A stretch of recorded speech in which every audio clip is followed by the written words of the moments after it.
ಬಗ್ಗೆ ಏನು ಎಷ್ಟು ಹೇಳಿದ್ರು ಕಡಿಮೆ ಐತಿ ನೋಡ್ರಿ. ಭಾಳಷ್ಟು ಮಂದಿ 5 ವರ್ಷ ಬಿಟ್ಟು 10 ವರ್ಷ ಏನಾದರೂ ನೌಕರಿ ಮಾಡ್ತಾರಂದ್ರೆ ಪ್ರಮೋಷನ್ ಆಕೈತೆ ಅವರಿಗೆ, ಪ್ರಮೋಷನ್ ಸಿಕ್ಬಿಡ್ತದೆ ಅವರಿಗೆ, ಪ್ರಮೋಷನ್ ಸಿಗ್ತದೆ, ಬಡ್ತಿ ಸಿಗ್ತದೆ, ಮುಂಬಡ್ತಿ ಸಿಗ್ತದೆ. ಆದ್ರೆ ಎಂದಲಿಂದ ದೇಶ ಹುಟ್ಟದ ಅಂದಲಿಂದ ದೇಶಕ್ಕೆ ಅನ್ನ ಹಾಕುವಂಥ ರೈತಗೆ ಯಾವತ್ತೂ ಮುಂಬಡ್ತಿ ಸಿಕ್ಕೇ ಇಲ್ಲ. ಅವತ್ತು ಹೆಂಗದನ, ಇವತ್ತು ಹಂಗದನ, ಮುಂದೆ ಹಂಗ ಇರ್ತಾನ, ಅದ್ರ ಮುಂದೂ ಹಂಗ ಇರ್ತಾನ. ಎಷ್ಟು ಕಷ್ಟ ಆದ್ರೂ ಸಹಿತ 3 ತಿಂಗಳಲ್ಲ ನಾ ಹೇಳೋದು, 30 ದಿವಸ ಕೆಲಸ ಮಾಡಿ 1ನೇ ತಾರೀಕಿಗೆ ನಿಮ್ದು ಏನಾದರೂ ಕರೆಕ್ಟ್ ಏನಾದರೂ ನಿಮ್ಮ ಪಗಾರ ಮನೆಗೆ ಬರಲಿಲ್ಲ ಅಂತಂದ್ರೆ ಎಷ್ಟು ಟೆನ್ಷನ್ ಮಾಡ್ಕೊತೀರಿ ನೀವು? ಟೆನ್ಷನ್ ಮಾಡ್ಕೊತೀರಲ್ಲ. ಹಾಲಿನ ಬಿಲ್ ಕಟ್ಟಬೇಕು, ಕರೆಂಟ್ ಬಿಲ್ ಕಟ್ಟಬೇಕು, EMI ಕಟ್ಟಬೇಕು, ಅದ್ರ ಬಾಡಿಗೆ ಕೊಡಬೇಕು, ಇದ್ರ ಬಾಡಿಗೆ ಕೊಡಬೇಕು. ಅಷ್ಟು ಸೆಟ್ ಮಾಡ್ಕೊಂಡು ಇಟ್ಬಿಟ್ಟಿರ್ತೀರಿ ನೀವು. ಇಷ್ಟಕ್ಕಿಷ್ಟು ಬಂತು, ಇಷ್ಟಕ್ಕಿಷ್ಟು ಹೊತ್ತು, ಇಷ್ಟು ಕಲ್ಲಿ ಹೋಗ್ಬೇಕು, ಅಲ್ಲಿ ಅದ್ರಾಗ ಮತ್ತೆ ಎಕ್ಸ್ಟ್ರಾ ಒಂದಿಷ್ಟು ಇದ್ರಾಗ ಹೊಡೆದು ಅಲ್ಲಿ ಒಂದಿಷ್ಟು ಇದ್ರಾಗ ಮಾಡಿ ಹಂಗೆ ಒಟ್ಟು ಏನು ಶೇವಿಂಗ್ ಮಾಡ್ತಾರೆ. ನಿಮಗೆ 1 ತಿಂಗಳು ಪಗಾರ ಬರಲಿಲ್ಲ ಅಂದ್ರೆ ಎಷ್ಟು ಕಷ್ಟ ಆಕೈತಿ. ಆದ್ರೆ ಒಬ್ಬ ರೈತ ಹೊಲದಾಗ ಹೋಗಿ ಬಿತ್ತಿದ ಅಂತಂದ್ರೆ 3 ತಿಂಗಳಲ್ಲ 6 ತಿಂಗಳು ಕಷ್ಟಪಡ್ತಾನೆ. 6 ತಿಂಗಳು ಆದಮೇಲೆ ಬರ್ತೈತೆ ಅನ್ನುವಂಥದ್ದು ಗ್ಯಾರಂಟಿ ಇಲ್ಲ. ಬಂದ್ರೂ ಸಹಿತ ಇವ ಹಾಕದಷ್ಟು ಬರ್ತೈತೆ ಅನ್ನುವಂಥದ್ದು ಗ್ಯಾರಂಟಿ ಇಲ್ಲ. ಅದು ಹೋಗಿ ಮಾರ್ಕೆಟಿಗೆ ಹೋಗಿ ಅಲ್ಲಿ ದಲ್ಲಾಳಿಗಳಿಗೆ ಕೈಯಾಗ ಸಿಕ್ಕು ಅದಕ್ಕೆ ರೇಟ್ ಎಷ್ಟು ಫಿಕ್ಸ್ ಮಾಡ್ತಾರೆ, ಅವನ ಕೈಯಾಗ ಇಲ್ಲ. ಯಾವಾಗ ನಮ್ಮ ರೈತರ ಮನಸ್ಥಿತಿ, ನಮ್ಮ ರೈತರ ಪರಿಸ್ಥಿತಿ ಯಾವಾಗ ಬದಲಿ ಆಕೈತೆ ಅಂದ್ರೆ, ಕೆಲವು ಮಂದಿ ಸಿನಿಮಾ ಥಿಯೇಟ್ರಿಗೆ ಹೋಗ್ಬೇಕಾದ್ರೆ ಟಿಕೆಟ್ ಎಷ್ಟೈತಿ ಯಾರು ಚೌಕಾಶಿ ಮಾಡೋದಿಲ್ಲ. ಸಿನಿಮಾ ಥಿಯೇಟ್ರಿಗೆ ಹೋದ್ರೆ ಯಾರು ಚೌಕಾಶಿ ಮಾಡ್ತಾರೆ? ಯಾರು ಚೌಕಾಶಿ ಮಾಡೋದಿಲ್ಲ. ಯಾರಾದರೂ ಪೆಟ್ರೋಲ್ ಬಂಕ್ನಾಗ ಹೋಗಿ ಬಂಕ್ನಾಗ ಎಣ್ಣೆ ಹಾಕಿಸ್ಕೋಬೇಕಾದ್ರೆ ಯಾರು ಚೌಕಾಶಿ ಮಾಡೋದಿಲ್ಲ. ಮೇಕಪ್ ಸೆಟ್ ತೊಗೊಂಡ್ಬರ್ಬೇಕಾದ್ರೆ ಯಾರು ಚೌಕಾಶಿ ಮಾಡೋದಿಲ್ಲ. ಬೇಕಾದ್ದು ಬೇರೆ ಸಾಮಾನು ತೊಗೊಳಕ್ಕೆ ಹೋದ್ರೆ ಯಾರು ಚೌಕಾಶಿ ಮಾಡೋದಿಲ್ಲ. ರೈತ ಏನಾದರೂ ಒಂದಿಷ್ಟು ಮಾರ್ಕೆಟ್ನಾಗ ಕುಂತ್ಕೊಂಡು ಒಂದು ಪಾಟ್ ಮೇಲೆ ಹಾಕ್ಕೊಂಡು ಒಂದಿಷ್ಟು ಸಂತಿ ಚೀಲ ತೊಗೊಂಡು ಬಂದು ಅದರೊಳಗೆ ಕಾಯಿಪಲ್ಲೆ ಹಚ್ಕೊಂಡು ಕುಂತಿದ್ದ ಅಂತಂದ್ರೆ 5 ರೂಪಾಯಿ ಅಂದ್ರೆ 4 ರೂಪಾಯಿ ಮಾಡಿ ಕೊಡ್ತೀನಿ ಅಂತ ತಿಳ್ಕೊಂಡು ಚೌಕಾಶಿ ಇಲ್ಲಿ ಮಾಡಕ್ಕೆ ಕಲಿತ್ರೆ ಹೊರತಾಗಿ ಅಲ್ಲಿ ಯಾವ ಮಾಲ್ನೊಳಗೂ ಚೌಕಾಶಿ ಮಾಡುವಂಥ ಪ್ರಯತ್ನವನ್ನು ಯಾರೂ ಕೂಡ ಮಾಡಲಿಲ್ಲ. ನಿಮ್ಮ ಮನಸ್ಥಿತಿ ಚೇಂಜ್ ಆಗೋ ಮಟ್ಟ ರೈತರ ಪರಿಸ್ಥಿತಿ ಚೇಂಜ್ ಆಗೋದಿಲ್ಲ. ತಿಳ್ಕೊಬೇಕು ನಾವು. ಅವ್ರು ಎಷ್ಟು ಕಷ್ಟಪಟ್ಟು ಬಂದಾರ, ಎಷ್ಟು ಕಷ್ಟದಿಂದ ಇದನ್ನು ಮಾಡ್ಯಾರ. ಎಲ್ಲ ಮಾಲ್ಯಾಗನ ನಾವು ಹೋಗಿ ಖರೀದಿ ಮಾಡ್ತೀವಿ ಅನ್ನೋದಾದ್ರೆ ರೈತರ ಪರಿಸ್ಥಿತಿನ ಅರ್ಥ ಮಾಡ್ಕೋಬೇಕಲ್ಲ, ರೈತರ ಪರಿಸ್ಥಿತಿನ ಅರ್ಥ ಮಾಡ್ಕೋಬೇಕಲ್ಲ. ಹಾಗಾದರೆ ರೈತ ಇಷ್ಟೆಲ್ಲ 3 ತಿಂಗಳು ಆದಮೇಲೆನೂ ಸಹಿತ ನನಗೆ ಬರ್ತೈತೋ ಇಲ್ಲೋ, ನನಗದು ಹೊಳ್ಳಿ ರಿಟರ್ನ್ ಐತೆ ಇಲ್ಲೋ ಅಂತ ಯಾವುದು ವಿಚಾರ ಮಾಡೋಂಗಿಲ್ಲ. ಎಷ್ಟು ತಾಸಾದರೂ ಎಷ್ಟು ಲಕ್ಷಣ ಆದ್ರೂ ಹೊಲ್ಲಾಗ ಒತ್ತೋದು ಮಾತ್ರ ಇನ್ನೂ ಕೂಡ ಬಿಟ್ಟಿಲ್ಲ. ಅಂತ ಎಲ್ಲ ರೈತರಿಗೆ ಒಂದು ಮನಸಾರೆ ಚಪ್ಪಾಳೆಯನ್ನು ತಟ್ಟಿ ಧನ್ಯವಾದಗಳನ್ನು ನಾವೆಲ್ಲ ಸಮರ್ಪಣೆ ಮಾಡಬೇಕಾಗ್ತದೆ. ಕರೋನಾ ಟೈಮ್ದೊಳಗೆ ಎಲ್ಲರಿಗೂ ಕೊಟ್ಟಿದ್ರಲ್ಲ ಸೂಟಿನ, ಕರೋನಾ ಟೈಮ್ದೊಳಗೆ ಎಲ್ಲರಿಗೂ ಕೊಟ್ಟಿದ್ರಲ್ಲ ಸೂಟಿನ, ಎಲ್ಲರಿಗೂ ಕೊಟ್ಟಂಗೆ ಮತ್ತು ರೈತರಿಗೂ ಕೊಟ್ಟು ಬಿಟ್ಟಿದ್ರೆ? ರೈತರಿಗೆ ಕೊಟ್ಟಿದ್ದಿಲ್ಲ, ಹೊಲ್ಲಾಗ ಕೆಲಸ ಮಾಡೋರು ಕೊಟ್ಟಿದ್ದಿಲ್ಲ. ಯಾಕಂದ್ರೆ ಅಲ್ಲಿ ಬರಬೇಕಲ್ಲ, ಬೆಳೆ ಬೆಳೆದ್ರೂ ಮುಂದೆಲ್ಲ ಎಲ್ಲರಿಗೂ ವರ್ಕ್ ಫ್ರಮ್ ಹೋಮ್ ಅಂತ ಕೊಡ್ತಾರೆ. ವರ್ಕ್ ಫ್ರಮ್ ಹೋಮ್ ಮಾಡಕ್ಕೆ ಬರ್ತದೆ. ಹಂಗೆ ರೈತರು ಎಲ್ಲ ಮನೆಯಾಗ ಕೂತ್ಕೊಂಡು ವರ್ಕ್ ಫ್ರಮ್ ಹೋಮ್ ಮಾಡ್ತೀವಂದ್ರೆ ಮಾಡೋಕ್ಕಾಗೋದಿಲ್ಲ. ಹಾಗಾಗಿ ಕನ್ಯಾ ಕೊಡೋರು ವಿಚಾರ ಮಾಡ್ಕೋಬೇಕು. ರೈತರು ಅಂದ್ರೆ ಹಿಂಗೆ ಕೆಟ್ಟನ್. ಆದರೆ ಇನ್ನು ಸ್ವಲ್ಪ ದಿವಸ ಬಿಟ್ಟರೆ ಈಗ ನಾವು ನೋಡ್ತೀವಿ ಭಾಳಷ್ಟು ಮಂದಿ ಇಂಜಿನಿಯರು ಆದಾಗಲೇ ಆದ್ರೆ ಒಂದು ದೊಡ್ಡ ಕಂಪ್ನಿಯವರು ಒಂದಿಷ್ಟು ಕೈ ಬಿಟ್ಟರೆ ಅಂದ್ರೆ ಎಷ್ಟೋ ಸಾವಿರ ಮಂದಿ ಇಂಜಿನಿಯರ್ ಹಿಂದೆ ಬಂದುಬಿಡ್ತಾರೆ. ಪಾಪ ಅವ್ರಿಗೆ ಏನು ಮಾಡಬೇಕು ಅವರು? ಯಾಕಂದರೆ ಎಲ್ಲ ಕಡೆ ಒಮ್ಮೊಮ್ಮೆ ಈಗ ಕರೋನಾ ಬಂದು ಹೋದ್ಮೇಲೆ ಎಷ್ಟೋ ಮಂದಿ ಕಂಪ್ನಿಯವ್ರು ಯಾರ್ಯಾರನ್ನ ತೆಗೆದು ಹಾಕಿ ಅವ್ರು ಆ ಕಡೆ ನಾವು ಮಾಡೋಕ್ಕಾಗೋದಿಲ್ಲ, ಊರಾಗ ಬಂದು ಕೆಲಸನೂ ಮಾಡೋಕ್ಕಾಗೋದಿಲ್ಲ.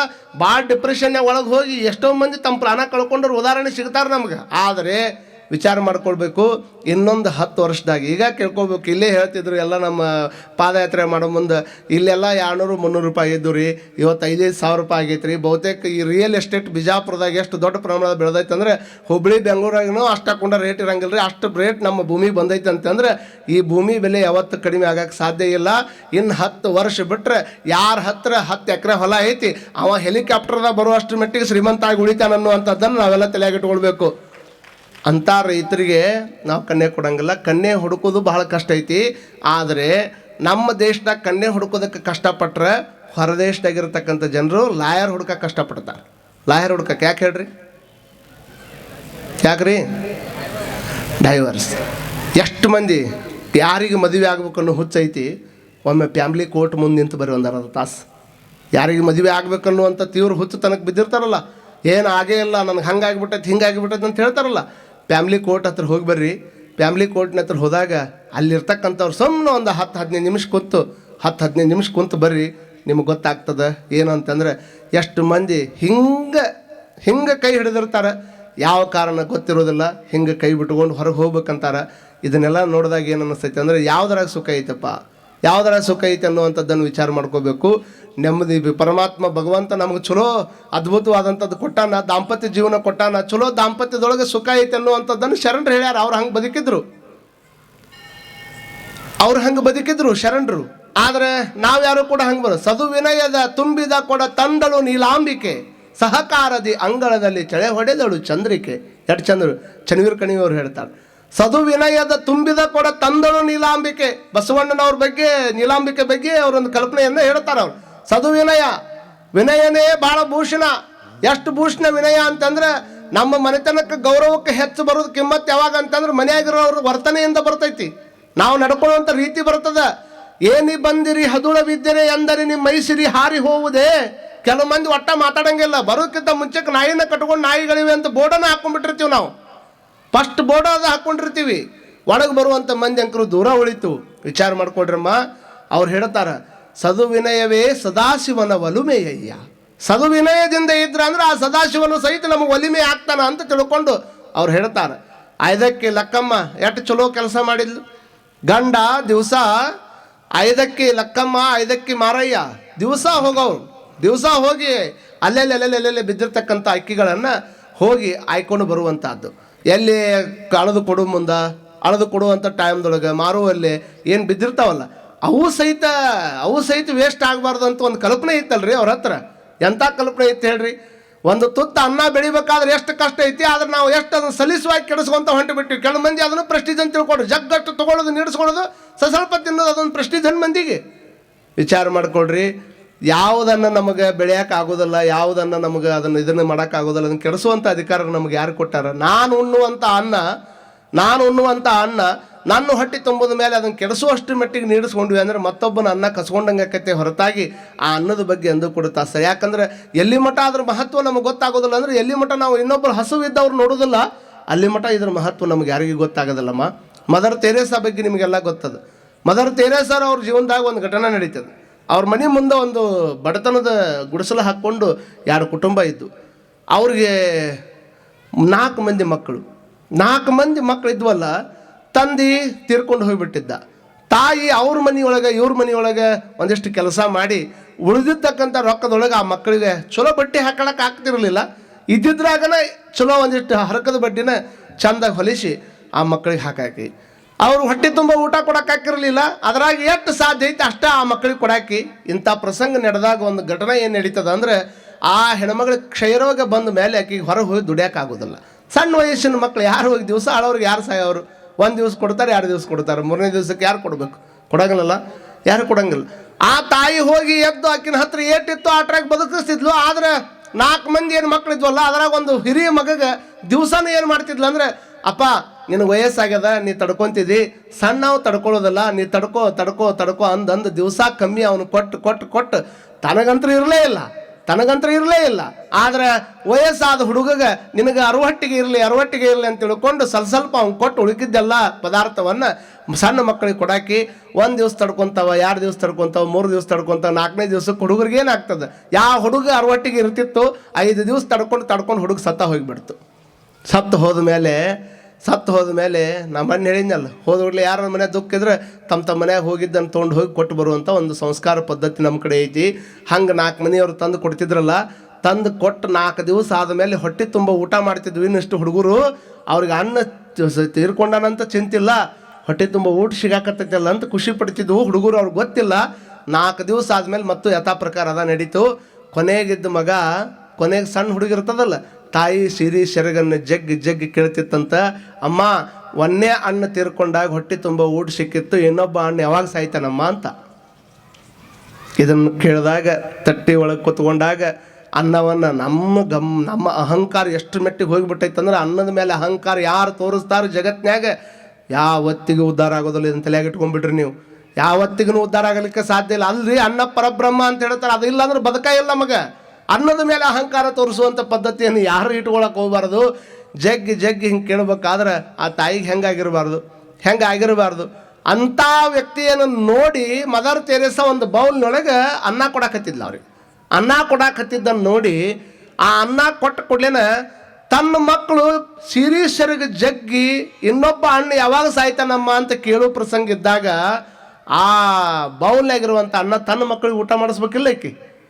ಆಕೆ ಹೋಗಿ ಯಾರಿಗೆ ಕೊಟ್ಟು ಬಂದಂದ್ರೆ ಪಕ್ಕದಾಗ ಇನ್ನೊಂದು ಗುಡಿಸಲಿತ್ತಲ್ಲ, ಅವ್ರ ಮನೆಗೆ ಹೋಗಿ ಅನ್ನ ಕೊಟ್ಟು ಬಂದು ಬೌಲನ್ನು ಮದರ್ ತೆರೇಸಾ ಕೈಯಾಗ ಕೊಟ್ಟರು. ಆವಾಗ ಮದರ್ ತೆರೇಸಾಗೆ ಇಷ್ಟು ಸಿಟ್ಟು ಬಂತು, ಅಲ್ಲಮ್ಮ ನಿನ್ನ ಮಕ್ಕಳಿಗೆ ತೊಂದರೆ ಆಗಾಕತ್ತದ ಅಂತ ತಿಳ್ಕೊಂಡು ನಾನು ಅನ್ನ ಕೊಟ್ಟರೆ ನೀನು ಹೋಗಿ ಅವ್ರ ಮನೆಗೆ ಕೊಟ್ಟು ಬಂದಲ್ಲಿ ಯಾಕೆ ಅಂತ ಕೇಳಿದ್ರೆ ಆ ತಾಯಿ ಹೇಳಿದ್ಲಂತ, ಅಮ್ಮ ನೀವು ನನ್ನ ಪರಿಸ್ಥಿತಿ ಅಷ್ಟೇ ನೋಡ್ಕೊಂಡಿರಿ, ಹಿಂಗಾಗಿ ನಮ್ಗೆ ಅನ್ನ ತಂದು ಕೊಟ್ಟಿರಿ. ನನ್ನ ಹಿರಿಯ ಮಗ ಸತ್ತಂಗೆ ಆ ಮನೆಯೊಳಗೂ 4 ಮಕ್ಕಳದವ, ಅವ್ರಿಗೂ ಭಾಳ ತ್ರಾಸದ.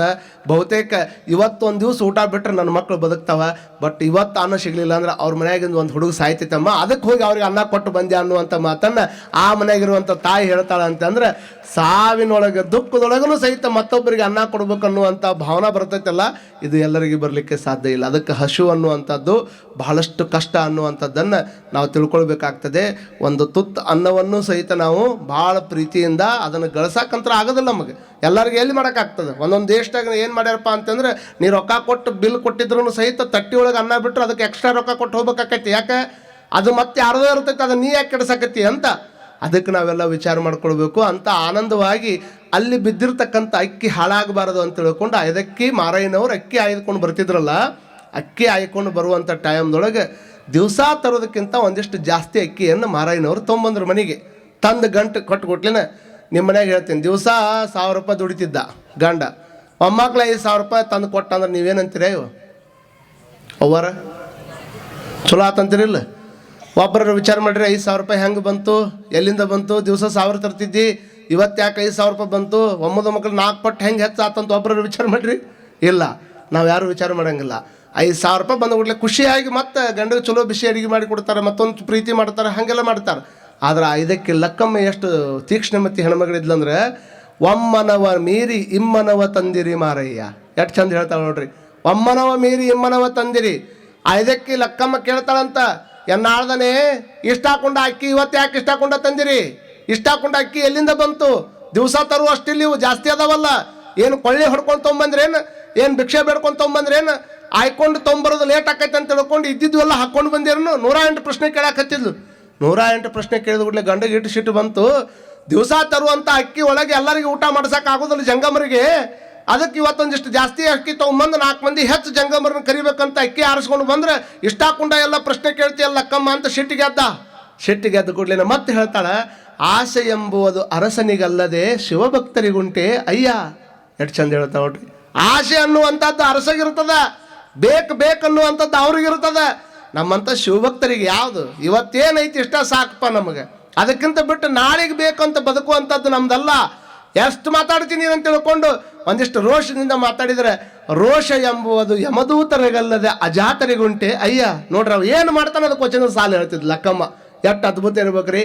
ರೋಷವೆಂಬುವುದು ಅಜಾತರಿಗೆ ಯಮದೂತರಿಗಲ್ಲದೆ ಅಜಾತರಿಗುಂಟೆ ಅಯ್ಯ. ಅದಕ್ಕೆ ಈ ಸಕ್ಕಿ ಆಸೆ ನಿಮಗೆ ಕಯ್ಯ, ಈ ಸಕ್ಕಿ ಆಸೆ ಮಾಡ್ಕೊಂಡು ಬಂದಿಯಲ್ಲ, ಇದನ್ನ ಯಾಕೆ ಮಾಡ್ಕೊಂಡು ಬಂದಿಯಪ್ಪ? ನಾವು ಯಾವತ್ತೂ ಆಸೆ ಎಂಬುದು ಅರಸಾಗಿರಬೇಕು. ಈಗ ದೇವಸ್ಥಾನದಾಗ ಹೋಗ್ರಿ, ನೀವು ದೇವಸ್ಥಾನದಾಗ ಹೋಗ್ರಿ, ಎಂದೂ ನಿಮಗೆಲ್ಲ ಕುಂತವ್ರಿಗೆ ಹೇಳ್ತೀನಿ ನಾನು, ದೇವಸ್ಥಾನದೊಳಗೆ ಹೋಗಿ ನಾವು VIP ಅಂತ ತಿಳ್ಕೊಂಡು ಟಿಕೆಟ್ ತೊಗೊಂಡು ದೇವ್ರ ಮುಂದೆ ನಾವು VIP ಅಂತ ತಿಳ್ಕೊಂಡು ಎಂದೂ ಕೂಡ ತೋರಿಸ್ಕೊಡ್ಬಾರ್ದು. ಯಾಕೆ? ದೇವ್ರ ಮುಂದೆ VIP ಆಗಿ ಹೋಗಿ ಮಾಡೋರು ಏನದಿರಿ? ದೇವ್ರ ಮುಂದೆ VIP ಅಂತ ಹೋಗಿ ಏನು ಮಾಡೋರು ಇದಿರಿ? ಒಂದು 10 ನಿಮಿಷ ಲೇಟ್ ಆದಿತ್ತು, ಆದ್ರೆ VIP ಕೋಟಾದೊಳಗೆ ರೊಕ್ಕ ಐತೆ ಅಂತ ತಿಳ್ಕೊಂಡು VIP ಆಗಿ ಒಳಗೆ ಹೋಗಿ ಸಾಲು ಹಿಡ್ಕೊಂಡು ಹೋಗಿ ಬಿದ್ದುಕೊಂಡ್ಬಂದಾವ. ಯಪ್ಪ ನಿನ್ನ ದರ್ಶನ ಆಯ್ತು, ನಿನ್ನ ಕಣ್ಣು ತುಂಬ ನಾನು ನೋಡಿದೆ, ಇದಕ್ಕಿಂತ ದೊಡ್ಡದು ಯಾವುದಿಲ್ಲ ಅಂತ ತಿಳ್ಕೊಂಡು ಅವ್ರು ಬರ್ತಾರೆ. VIP ಕೋಟಾದಾಗ 5000 ರೂಪಾಯಿ 10,000 ರೂಪಾಯಿ ಟಿಕೆಟ್ ತೊಗೊಂಡು ಹೋಗಿ ನಾನೊಂದು ದೊಡ್ಡ ಬಿಸ್ನೆಸ್ಗೆ ಕೈ ಹಾಕಿನಿ, 5000 ರೂಪಾಯಿ ಕೊಟ್ಟು ಒಳಗೆ ಬಂದೀನಿ, 5,000 ಕೋಟಿ ರೂಪಾಯಿ ಲಾಭ ಆತಂದ್ರೆ ನಾನು ಏನು ಬೇಕಾದೆಲ್ಲ ಮಾಡಿಕೊಡ್ತೀನಿ ಅಂತ. ಮತ್ತು ನೀ ಇಲ್ಲಿ ಕೇಳಾಕತ್ತಿ ಅಂತಂದ್ರೆ ಇಲ್ಲಿರ್ತಕ್ಕಂಥ ಆರ್ಡಿನರಿ ಬೆಗ್ಗರ VIP ಬೆಗ್ಗರ ಹಾಕಿವು ಅಷ್ಟೇ. ಮತ್ತು ದೇವ್ರ ಮುಂದೆ ಬೇಡವರೆಲ್ಲ ಭಿಕ್ಷುಕರಲ್ಲ, ನಾವು ಒಂದಿಲ್ಲ ಒಂದು ರೀತಿ ಒಳಗೆ ಬೇಡ್ಕೊಳ್ಳೋರಲ್ಲ. ಎಷ್ಟು ಕೊಟ್ಟಿಲ್ಲ ಅವ ನಿಮಗೆ, ಎಷ್ಟು ಕೊಟ್ಟಿಲ್ಲ ಹೇಳ್ರಿ ಅಮ್ಮ? ಏನು ಕೊಡ್ಬೇಕು ಇನ್ನೋ ಅವ ಬದುಕಿನಾಗ? ಏನು ಕೊಡ್ಬೇಕು ಭಗವಂತ? ಎಲ್ಲ ಕೊಟ್ಟು ಮರ್ತಾನ, ಎಲ್ಲ ಕೊಟ್ಟ ನಿಮ್ಮ ಕಣ್ಣು ಮುಂದೆ ಎಲ್ಲ ನೋಡ್ತದ. ಆದರೂ ಸಹಿತ ಆ ಕೊಟ್ಟಿದ್ರ ಬಗ್ಗೆ ಪರಿಜ್ಞಾನ ಬರಲಿಲ್ಲ ಅಂತಂದರೆ ನಾವು ಯಾರು ಏನು ಮಾಡಲಿಕ್ಕೆ ಸಾಧ್ಯ ಇಲ್ಲ. ಹಾಗಾಗಿ ಆ 5ಕ್ಕೆ ಲಕ್ಕಮ್ಮ ದಂಪತಿಗಳ ಭಾವನೆ ಹೇಗಿತ್ತು ಅಂತಂದ್ರೆ, ಗಂಡ ಏನಾದರೂ ತಪ್ಪು ಮಾಡಿ ಬಂದಾನಂತಂದ್ರೆ ಹೆಂಡತಿ ಎಚ್ಚರಿಸುವಂಥ ಕೆಲಸವನ್ನು ಹೇಗೆ ಮಾಡಿಲ್ಲಲ್ಲ, 5ಕ್ಕೆ ಲಕ್ಕಮ್ಮನ ತತ್ವವನ್ನು ಎಲ್ಲರೂ ಆಚರಣೆ ಮಾಡ್ಕೊಂಡ್ಬಿಟ್ಟಿದ್ರೆ ದೇಶದೊಳಗೆ ಭ್ರಷ್ಟಾಚಾರ ಅನ್ನೋದೇ ಇರ್ತಿರ್ಲಿಲ್ಲ ಅನ್ನುವಂಥ ಸತ್ಯವನ್ನು ನಾವೆಲ್ಲರೂ ಒಪ್ಕೊಳ್ಬೇಕಾಗ್ತದೆ. ಭ್ರಷ್ಟಾಚಾರನೇ ಇರ್ತಿರ್ಲಿಲ್ಲ 5ಕ್ಕೆ ಲಕ್ಕಮ್ಮನ ವಿಚಾರವನ್ನು. ಈಸಕ್ಕೆ ಆಸೆ ನಿಮಗೆ ಕಯ್ಯ, ಇಷ್ಟು ಒಮ್ಮನವರ್ ಮೀರಿ ಇಮ್ಮನವ ತಂದಿರಿ, ಇಷ್ಟ ಹಾಕೊಂಡ ಅಕ್ಕಿ ಯಾಕೆ ತಂದಿ ಮಾರಾಯ ಅಂತ ಕೇಳಿದ್ರೆ, ಇಷ್ಟ ಯಾಕೆ ತಂದಿ ಮಾರಾಯ ಅಂತ ನಾವು ಕೇಳ್ತೀವಿ ಇವತ್ತಿನ ದಿವಸ. ಹಿಂಗಾಗುವಂಥ ಪ್ರಯತ್ನವ ಅಂದ್ರೆ ದಾಂಪತ್ಯ ಅನ್ನುವಂಥದ್ದು ಗಂಡಿಗೆ ಹೆಣ್ಣಿರಬೇಕು, ಹೆಣ್ಣಿಗೆ ಗಂಡಿರಬೇಕು. ಇಬ್ಬರದು ಹೆಂಗಂದ್ರೆ ಸಂಸಾರಿಗಳ ಜೀವನ ಎಕ್ಕ ಗಾಡಿ ಎಲ್ಲ ಜೋಡೆತ್ತಿನ ಬಂಡಿ ಇದ್ದಂಗೆ. ಜೋಡೆತ್ತಿನ ಬಂಡಿ ಅಂದ್ರೆ 2 ಗಾಲಿ ಇರ್ತಾವೆ, ಕಾಲುಗಳೆರಡು ಗಾಲಿ ಕಂಡಯ್ಯ. ಹೆಂಗೆ 2 ಗಾಲಿ ಇರ್ತಾವಲ್ಲ ಹಂಗೆ ಸಂಸಾರಿಗಳ ಜೀವನ ಅಂತಂದ್ರೆ 2 ಗಾಲಿ ಇದ್ದಂಗೆ. ಸನ್ಯಾಸಿಗಳ ಜೀವನ ಅಂದ್ರೆ ಎಕ್ಕ ಗಾಡಿ ಇದ್ದಂಗೆ. ಎಕ್ಕ ಗಾಡಿ ಅಂದ್ರೆ ಗೊತ್ತಾಗೈತಲ್ಲ, ಗಾಲಿ 2 ಇರ್ತಾವೆ, ಎಳಿ ಎತ್ತಿ 1 ಇರ್ತೈತೆ. ಅದಕ್ಕೆ ನಿಮ್ಮ ಚಕಡಿಗೆ ಹಂಗಲ್ಲ 2 ಎತ್ತಿರ್ತಾವೆ. ನಾವು ಆ ರೂಟ್ ಸಹಿತ ಇರಂಗಿಲ್ಲ ಎಕ್ಕ ಗಾಡಿಗೆ. ಅದು ಆ ಕಡೆನೂ ಹೋಗಕ್ಕೆ ಬರೋಲ್ಲ, ಈ ಕಡೆ ಹೋಗಕ್ಕೆ ಬರೋಲ್ಲ, ನಡುವೆ ಯಾವುದು ಗಾದಿ ಬಿದ್ದಿರ್ತೈತಿ. ಇನ್ನೂ ಮುಂದುವರೆದು ಇಡಬೇಕು ಅಂತಂದ್ರೆ ಒಂಥರ ಸಂಸಾರಿಗಳ ಜೀವನ ಅಂತಂದ್ರೆ ಟ್ಯೂಬು ಟೈರ್ ಇದ್ದಂಗೆ. ಈಗೇನು ಗಾಡಿ ಹಾಕಿರ್ತಾವೆ, ಈಗ ಗಾಡಿ ಐತಿ ನೋಡ್ರಿ, ಅಲ್ಲಿ ಒಂದು ಟೈರ್ ಐತಿ, ಅದರೊಳಗೆ ಟ್ಯೂಬ್ ಐತಿ ನೋಡಿ. ವಿಚಾರ ಮಾಡ್ಕೊಳ್ರಿ, ಯಾರು ಟ್ಯೂಬು ಯಾರು ಟೈರ್ ಅಂತ ಜಗಳ ಹತ್ತಿದ್ರೆ ಏನು ಮಾಡೋರು? ಹೊರಗಿದ್ದಿರುವಂಥ ಟಯರು ಗಂಡಿದ್ದಂಗೆ, ಒಳಗಿದ್ದುವಂಥ ಟ್ಯೂಬ್ ಏನೈತಲ್ಲ ಅದು ಹೆಣ್ತಿದ್ದಂಗೆ. ನಾನು ಹೊರಗೆ ಎಲ್ಲ ಇದನ್ನು ಮಾಡ್ಕೊಂಡು ಬೇಕಾದಂಗೆ ಇದನ್ನು ಮಾಡ್ತೀನಿ, ನಾನೇ ಹೆಚ್ಚು ಅಂತ ತಿಳ್ಕೊಂಡು ಗಂಡ ಅಂದ್ರೆ ಒಳಗಿದ್ದ ಟ್ಯೂಬ್ ಅಂತದ. ನಾನು ಒಳಗೆ ಹವಾ ಹಿಡ್ಕೊಂಡು ನಿಂತೀನಿ ಅಂತ ಹೊರಗೆ ನೀವು ಓಡಾಡಕತ್ತಿದ್ದಿ. ಇಲ್ಲ ಅಂತಂದ್ರೆ ನೀ ಎಲ್ಲಿ ಓಡಾಡಕತ್ತಿತ್ತು? ನಾ ಒಂದು ಸ್ವಲ್ಪ ಒಳಗಿಂದ ಸರ್ಕೊಂಡೆ ಅಂತಂದ್ರೆ, ಒಳಗಿಂದ ಸರ್ಕೊಂಡೆ ಅಂದ್ರೆ ನೀನು ನೆಲಕ್ಕೆ ಕುಸ್ದು ಬಿಡ್ತಿದ್ದಿ. ಏನಿಲ್ಲ ಇಲ್ಲ ಅಂತ ಒಳಗಿದ್ದ ಟ್ಯೂಬ್ ಹೇಳುತ್ತದ. ಅವಾಗ ಟೈರ್ ಅಂತದ, ಹೊರಗೆ ಬಿಸಿಲು ತಿನ್ನಾವು ನಾನು, ಹೊರಗೆ ಮೂಳು ತಿನ್ನಾವು ನಾನು, ಎಲ್ಲ ತಿನ್ನಾವು ನಾನು, ನಾನೇ ದೊಡ್ಡವ ಅಂತ ತಿಳ್ಕೊಂಡು ಅದಕ್ಕೆ ಗರ್ವ ಬಂತಂದ್ರೆ ಒಳಗಿದ್ದ ಟ್ಯೂಬ್ ಅದು ಹೇಳ್ತದೆ. ಮತ್ತು ಒಳಗಿದ್ದ ಟ್ಯೂಬ್ ಎಲ್ಲ ನಾನು ಹೊತ್ಕೊಂಡಿನಿ ಅಂತ ತಿಳ್ಕೊಂಡು ನೀ ಚಂದ ಓಡಾಡಕತ್ತಿ ಅಂತ ಒಳಗಿದ್ದ ಟ್ಯೂಬಿಗೆ ಏನಾದ್ರೂ ಅಹಂಕಾರ ಬಂತಂದ್ರೆ ಅವಾಗ ಆ ಟೈರ್ ಅಂತದ, ಹೊರಗೆ ನಿನಗೆ ನಾ ಚಂದ ಪ್ರೊಟೆಕ್ಟ್ ಆಗಿನ ಅಂತ ತಿಳ್ಕೊಂಡು ಒಳಗೆ ನೀ ಚಂದ ಕುಂತಿದ್ದೆ ಹೊರತಾಗಿ ಇಲ್ಲಾಂತಂದ್ರೆ ನೀ ಕುಂದ್ರಾಕ್ ಹಾಕಿದ್ದಿಲ್ಲ ಅಂತ. ಗಂಡ ಅನ್ನುವಂಥವನು ಟಯರ್ ಇದ್ದಂಗಿರ್ಬೇಕು, ಹೆಂಡತಿ ಅನ್ನುವಂಥವಳು ಟ್ಯೂಬ್ ಇದ್ದಂಗಿರ್ಬೇಕು. ಯಾರೋ ಕೂಡ್ಕೊಂಡು ಗರ್ವ ಇಲ್ಲಾರ್ದಂಗೆ ಮಾಡ್ಕೊಂತಿದ್ರೆ ಅಟ್ಟ ಗಾಡಿ ಮುಂದೆ ಓಡ್ತೈತೆ ಹೊರತಾಗಿ ಇಲ್ಲಾಂತಂದ್ರೆ ಯಾವ ಕಾಲಕ್ಕೂ ಓಡಕ್ಕೆ ಸಾಧ್ಯನೇ ಇಲ್ಲದ. ನಗು ನಗುತ್ತಾ ಬಾಳ ಬಂಡಿ ಸಾಗಲಿ ಬೇಕಾ ತಾಯಿ.